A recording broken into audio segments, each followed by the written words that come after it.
सुनामधन्य कंठशिल्पी गीता पट्टनायक आज हेब अंतिम संस्कार कटकर सती चौरारे शेषकृत्य गतकाली संध्यारे से शेष निश्वास त्याग कर 73 वर्ष बयस कटकर गोटे घर हस्पिटाल चिकित्साधीन अवस्था देहांत हो जाए।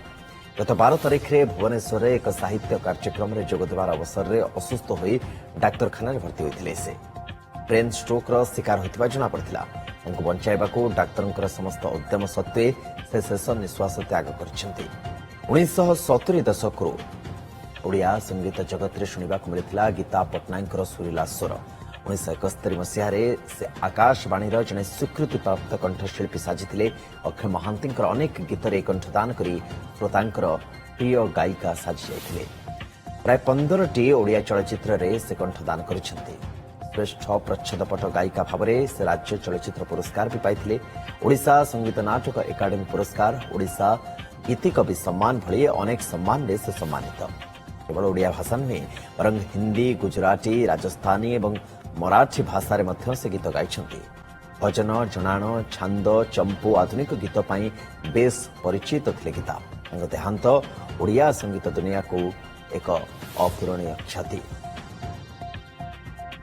दिन तले तो से कटकर सीडीएर घर हस्पिटाल भर्ती होते अवस्था खूब संकट नाला।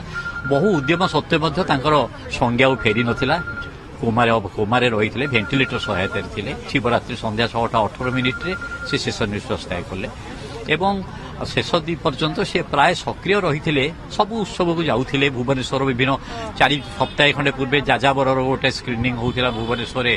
जाजाबर जो गोटे स्क्रीन ये गोटे आयोजन होता से जोगदे क्या जाजाबर से कंठदान करते अक्षय महांती सहित। बहुत बहुत चलचित्र 15टी खंडे चलचित्र सी हिट चलचित्र था जाजाबर, नागफास, अमड़ा जो अधीन मेघ ये संसार से जिते होता से समय सप्तम और अष्टम दशक गत सब गीता पट्टनायक, तृप्ति दास जो अक्षय महांती एमाने सब गीत सब से भारी लोकप्रिय होता। गोटे जमाना गोटे पीढ़ी गोटे मुझे भावुँ गोटे अवसान होती कारण सी आउ से माने आसुचंदी अवश्य नुआ बहुत आसिले द्वारा अनुप्राणित होती। आउ गोटे विशेषत्व था नुआ गायक गायिका से भारी प्रोत्साहन दौले। सी जन बहुत भल सिंगर थे एवं अक्षय महांती एरा जो थिला सहित गीत गाइला वाला हिसाब से सी जने बहुत आग धाड़ी थे एवं आकाशवाणी तो कलाकार थे। किंतु सी जने भल मनीष थे और भल जूरी थे कारण जिते स्टेट अवार्ड रुहे ता भितर से हूँ जूरी भाव से लास्ट स्टेट अवार्ड से जूरी थे। तेणु निश्चित भाव में समस्त को सी भल पाती और समस्त गोटे नजर से देखती आउ यंगर जेनेरेशन को बहुत भल पाए से आमको जिते देखती निज तरफ से पलि आसना श्रीतम केमती अच्छ कौन चलती। विशिष्ट कंठशिल्पी गीता पट्टनायक वियोग में शोक प्रकाश कर मुख्यमंत्री मोहन चरण माझी। सोशल मीडिया एक्स रे सीएम कहते गीता पट्टनायक वियोग ओडिशार संगीत और संस्कृति एक अपूरणीय क्षति।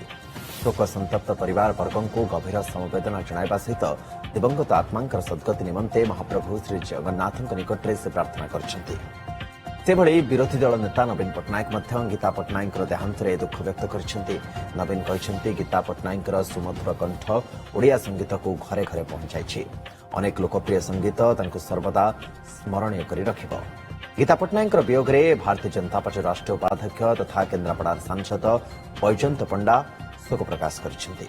सोशल मीडिया एक्स रे बैजयंत लिखिछन्ति गीता पट्टनायक वियोग ओडिशा संगीत जगत पर एक अपूरणीय क्षति। शोक संतप्त परिवार वर्गों प्रति गभीर संवेदना जणाइछन्ति सांसद बैजयंत पंडा।